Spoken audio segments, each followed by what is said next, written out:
So I think what is unique about this project to me personally is the design process, or was the design process. Unlike many projects, we started with the conversation about allocation of funds. How do we want to spend the construction dollars? For a project of this size, a 23-story multifamily project, there are inherent costs that get you most of the way there. But there's an X factor, that last level of detail and finishes, and what are we providing that you can touch and feel and experience as a user of this building, of this structure. And so we worked very hard to keep the form of the tower very simple, and the stacking diagram of parking to tower very simple, and pulled all the parking from below grade to being above grade parking.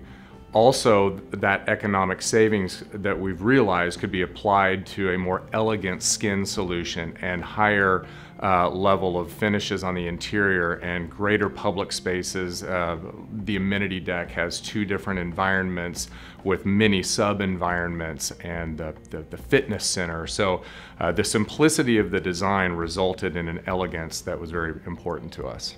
I think what was noteworthy is Ray Hensler. Ray Hensler is known for being just having a meticulous attention to detail and being very hands-on and having wonderful taste. And so the result of the building is so much more than just the design team. It has a lot to do with his involvement and how much he cares about the end product.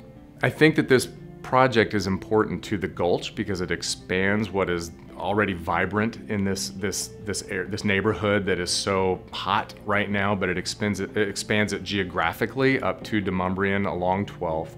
But it also expands the notion of multifamily, and from some condos and some apartments to really high-end condominium units, and even stylistically, architecturally speaking, there's a lot of texture and granularity to the Gulch already, and this was intended to be a very simple glass, crystalline box. And so in many ways it expands the Gulch and stretches the Gulch and what the Gulch even means. I think what's really interesting about this project from a development standpoint is it proves that condos are still viable. Most developers, especially multifamily developers, will tell you, and have been saying for years now since the recession, that it's just virtually impossible to do condo projects. And this proves that not only can it be done, but there's a real demand for it and a real market for it. And all the multifamily that's occurring right now, I like to say it's an inch deep and a mile wide. There's a lot of the same product type happening, and this is very different and obviously fills a need.